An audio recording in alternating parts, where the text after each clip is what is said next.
This is the report for the Mehlich 3 test. I want to take some time and define what these different categories mean.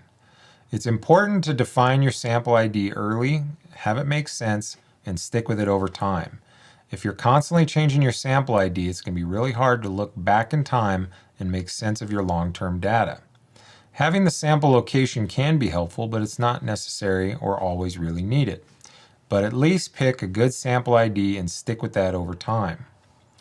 The lab number is what the lab assigns to the order with which your soil was processed on a given day.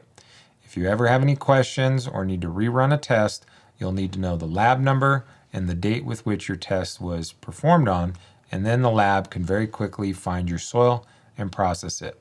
Logan Labs will hold on to your soil samples for up to 3 weeks in case you need to go back. The sample depth in inches is more of a large-scale agricultural consideration where the bulk density or the weight of your soil is not taken into consideration. In my opinion, you should always ask for the specific weight of your soil or the bulk density so that the sample depth is not really needed. But in the case of kind of casual large-scale agriculture, they make the assumption that you took your sample from the top 6 inches, which anchors the weight of the soil at 2 million pounds per acre slice. Most soils do not actually weigh 2 million pounds per acre slice, and I've yet to see a potting soil weigh that much. So in the case of lightweight sandy soils or potting soils, you really need to get the bulk density, which makes the sample depth fairly irrelevant. The total exchange capacity is kind of confusing because oftentimes we hear cation exchange capacity, which is a measure of a clay or soil's ability to hold on to cations. That's something completely different. This is something that's calculated through a formula.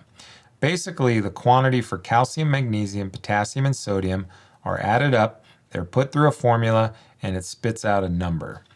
I loosely define it as the size of the gas tank on your vehicle.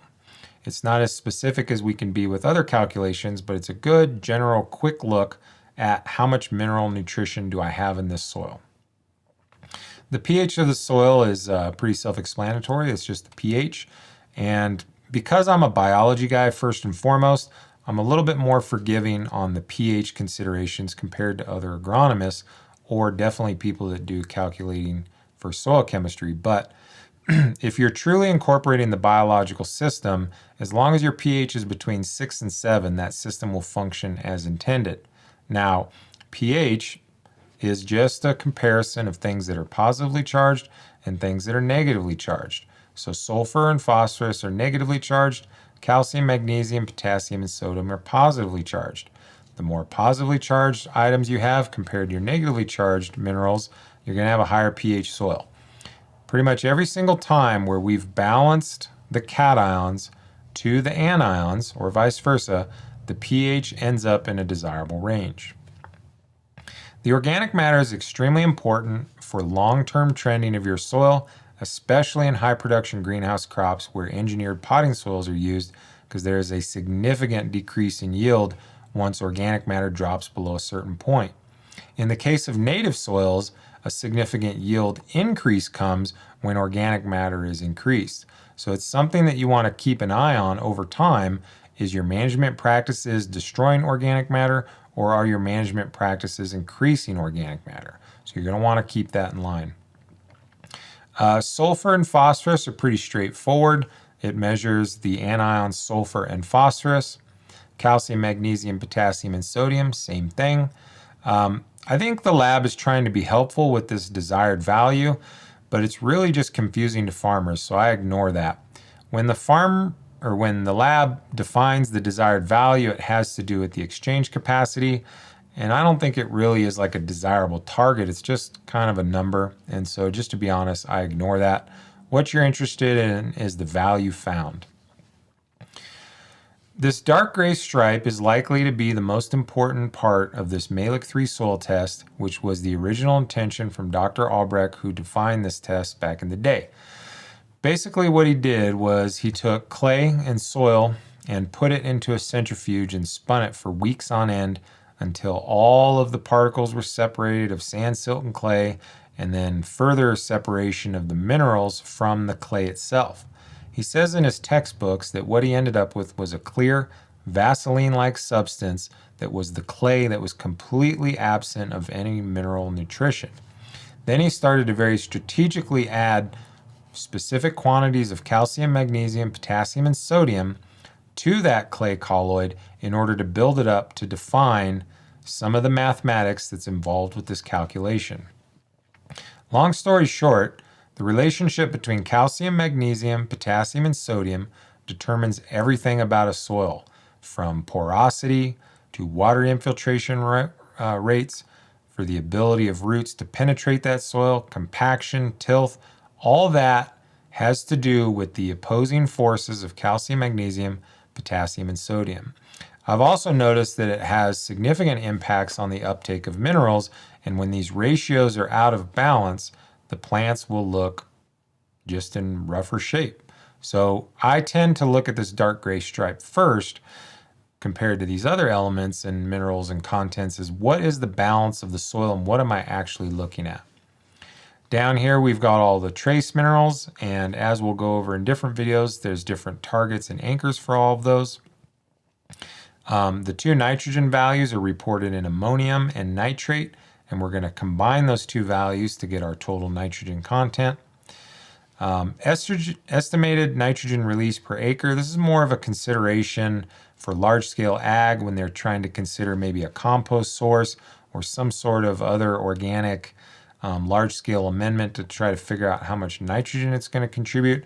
So for our purposes, I pretty much always just ignore this number. EC is electrical conductivity, which is more of a hydroponic type consideration, but it can be valuable in soil-based systems. Other advisors that came before me, like Dr. Arden Anderson and Carrie Reams, would use the electrical conductivity value for triggering when they would actually fertilize, because below a certain electrical conductivity, it's basically saying that there's not enough minerals to provide plant growth. What electrical conductivity is measuring is the ability of a charge to go across two different minerals.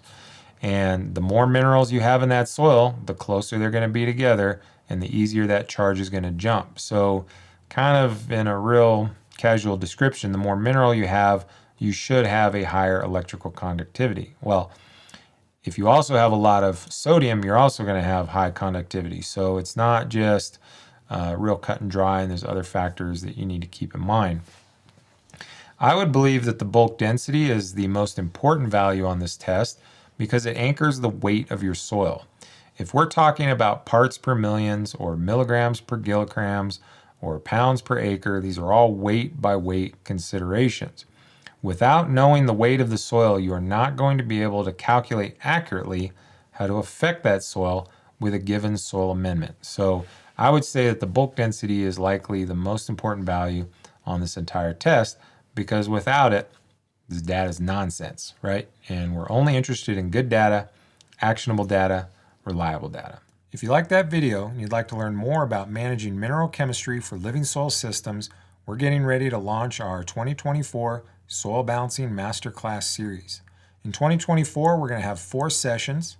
Each session will have 8 class periods that are 2 to 3 hours long and have a Q&A at the end.